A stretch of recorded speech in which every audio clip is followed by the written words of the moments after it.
ನಮ್ಮ ಯೋಗ ಗುರುಗಳಾದ Shrimati Seema K madam ಅವರೇ, ಆಮೇಲೆ ವೇದಿಕೆ ಮೇಲೆ ಆಸೀನರಾದ ಎಲ್ಲ ಗಣ್ಯಮಾನ್ಯರೇ ಹಾಗೂ ನನ್ನ ಸಹಪಾಠಿ ಯೋಗ ಶಿಬಿರಾರ್ಥಿಗಳೇ, ಇಂದು ನಾನು ಗುರುಪೂರ್ಣಿಮೆಯ ಬಗ್ಗೆ ಒಂದೆರಡು ಮಾತುಗಳನ್ನು ಹೇಳಬಯಸುತ್ತೇನೆ.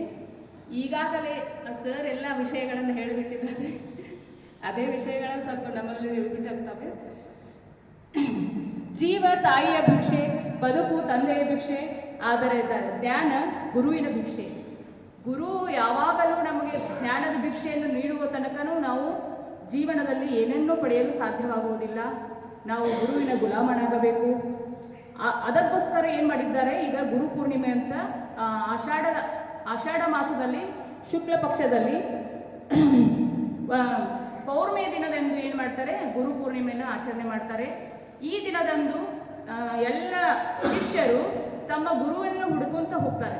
ಗುರುವನ್ನು ಹುಡುಕಿ ಅವರಿಗೆ ಸಂಕಲ್ಪ ಮಾಡಿ ಅವರಿಗೆ ಭಕ್ತಿಯಿಂದ ನಮನಗಳನ್ನು ಸಲ್ಲಿಸ್ತಾರೆ ಹಾಗೂ ಅವರಿಗೆ ಕಾಣಿಕೆಗಳನ್ನು ನೀಡುತ್ತಾರೆ. ಅವರ ಮನಸ್ಸಿನಲ್ಲಿ ಏನು ಕೊಡಬೇಕಾಗಿರುತ್ತದೆ ಅದೆಲ್ಲ ಆ ದಿನವನ್ನು ಅವರು ಅರ್ಪಿಸುತ್ತಾರೆ. ಇದೇ ಗುರು ಪೂರ್ಣಿಮಾ.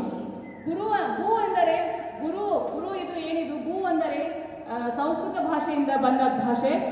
ಇದು ಗು ಅಂದರೆ ಕತ್ತಲೆ, ರು ಅಂದರೆ ಬೆಳಕು. ಕತ್ತಲೆಯಿಂದ ಬೆಳಕಿನಡೆಗೆ ಒಯ್ಯುವುದೇ ಗುರು.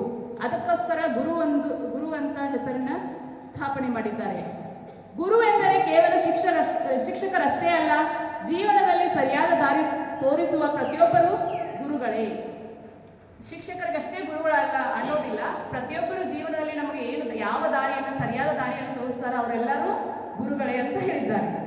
ಇದು ಕೂಡ ಗುರು ಪೂರ್ಣಿಮೆ ದಿವಸ ಏನು ಮಾಡಿದ್ದಾರೆ, ವೇದವ್ಯಾಸ ಪೂರ್ಣಿಮೆ ಅಂತ ಕರೆದಿದ್ದಾರೆ. ವೇದವ್ಯಾಸರು ಕೂಡ ಜನ್ಮ ದಿನವಾಗಿದೆ. ಅಂದು ಕೂಡ ಗುರು ಪೂರ್ಣಿಮೆ ಅಂತ ಕರೀತಾರೆ. ಈ ದಿನ ಶಿಷ್ಯರು ಗುರುಗಳ ಎಲ್ಲೇ ಇದ್ದರೂ ಅವರುಗಳನ್ನು ಹುಡುಕುತ್ತಾ ಹೋಗುತ್ತಾರೆ. ಆಮೇಲೆ ನಾವೆಲ್ಲರೂ ಇಲ್ಲಿ ಬಂದು ಕೂಡ ಗುರುಗಳೇ ಕಾರಣ.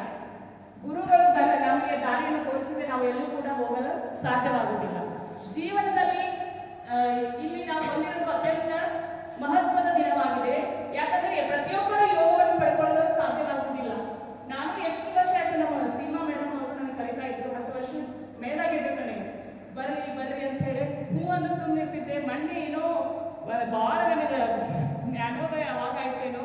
ಅವಾಗಿಂದ ನಾನು ಸೀಮಾ ಮೇಡಮ್ ಅವರು 8 ದಿವಸದಲ್ಲಿ ನಾನು ಅದರ ರಿಸಲ್ಟ್ ಕಂಡುಕೊಂಡೆ. ಅಂದರೆ ಒಬ್ಬರು ಗುರು ನನಗೆ ಕರೆದ್ರೆ ನಾವು ಏನು ಮಾಡ್ತೀವಿ, ಜೀವನದಲ್ಲಿ ಮುಂದೆ ಬರಲು ಸಾಧ್ಯ ಆಗ್ತದೆ. ಆಮೇಲೆ